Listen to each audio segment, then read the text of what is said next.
MarkRogersTV TV talking college football, of course, and also the NFL draft. That transition from the collegiate ranks to the pros with the NFL draft just 3 weeks away.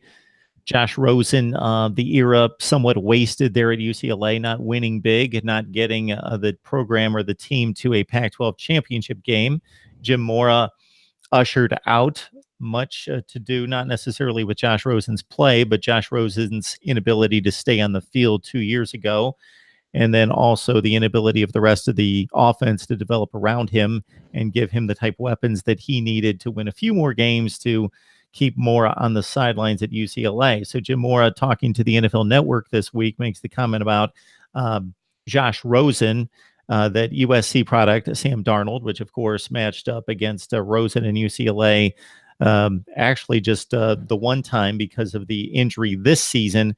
But and actually the injury at the end of last season, I don't know that those two guys were on the same field at the same time. But Darnold 2-0 against the crosstown rival, of course, set up for the Cleveland Browns to have to make a decision between not only Darnold and Rosen, but Saquon Barkley and the other two quarterbacks in play. So Mora makes the comment that to Sports Illustrated, actually, it was on Sunday, that Rosen is a millennial who, quote, needs to be challenged intellectually so he doesn't get bored, while also calling him, without a doubt, the number one quarterback in the draft. So if you're calling somebody the best quarterback or number one quarterback in the draft and then saying that the team with the number one choice should not select the quarterback that you coached, that seems to be a bit of a slight, even though Mora somewhat retracted the statement and said that it was misconstrued later. Well, possibly the reason he said that is because the Cleveland Browns have the number one pick in the draft. So he might be trying to help Josh Rosen out, but by avoiding Josh Rosen being drafted by the Cleveland Browns. I know you're a Cleveland guy, and I know that might be tough to hear. But if I were a head coach and I really liked my quarterback, and Moore and Rosen have a relationship that goes beyond the football field. And if you follow my partner at lastwordonsports.com, Tony Siracusa at Tony Bruin on Twitter, he's the guy that really has the insight on this situation. But if I'm a guy who likes my quarterback who's going into the NFL draft, I'm doing what I can to not get him drafted by the Cleveland Browns. But I think Moore's comments speak to a larger conversation in college football and this whole, the generational change of the athlete. We make a lot of this millennial discussion with our generations, not just in sports, but beyond sports too. But, my retort to Moore would be, what is bad about wanting to be engaged and keep someone's attention intellectually? And he also said he wants to know the why behind stuff. Well, you know who else wanted to know the why behind stuff? And that'd be Peyton Manning. And the reason Peyton Manning could run an offense on the field, the reason he could be a de facto offensive coordinator on the field, is specifically because he knew the why behind everything. And because he had that context and he knew the why behind everything, he could control everything on the field. So, I think Jim Moore, I'm not really sure. I think there was a little bit there of him trying to wiggle Rosen out of being drafted by the Browns, but I think there was something else there. And I don't follow the UCLA program as much as Tony does, but I would push back a little bit on Moore's comments. And keeping a quarterback engaged and keeping any player engaged, I think, is the job of the coach. And I think any good coach will keep a player engaged and make sure he understands the why of the plays and the why of the techniques, because that's how you get a guy to commit to what you're teaching him. So I really think Moore's comments say more about Mora's coaching ability and Mora's coaching philosophy than they say about Rosen's personality, and certainly about Rosen's ability. I think this is far more enlightening about who Jim Moore Jr. is than it is about who Josh Rosen is, my personal opinion.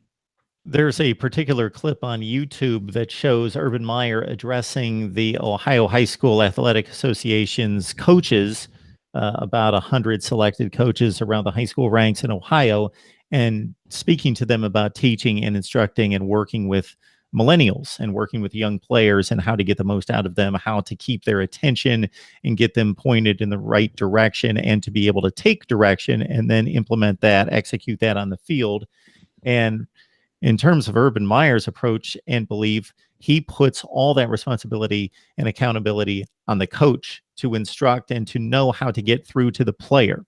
Now, I think it's a bit overemphasized because he gave no wiggle room to, if that player fails, it's your fault. I understand where he's driving that to trying to maximize the coach's effectiveness and ability to look for the right answer, the right approach, the right techniques to get through to a particular kid. But of course, if the kid's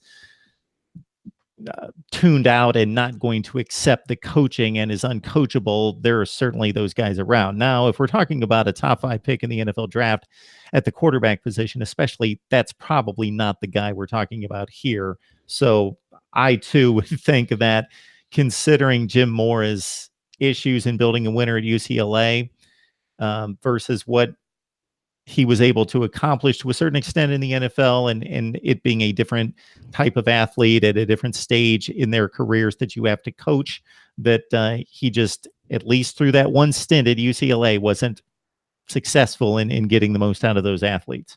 Yeah, well, I mean, to echo Urban Meyer's comments is, one of the fundamental tenets of leadership is for the leader to engage and know how to connect to his to those that he leads, in this case the players on the field. So to be an effective leader, and football coaches are always talking about that they're leaders of men. They're getting these guys ready not just for game day Saturdays, but for life beyond that. And I think that's absolutely the right philosophy to have. But if you're going to be a leader of men, you have to know how your players and the men that you're leading respond, and what makes them click, and how to motivate them to get them to move forward and progress, both as a football player and as a young man. And again, and explaining to them the why behind things is exactly how to do that. And they can't change the fact that they're millennials. So if you don't want a guy that wants to know the why, and you don't want a guy that wants to be connected to things outside of football, then don't recruit that guy. If you're not comfortable leading and teaching that type of player, then don't recruit him.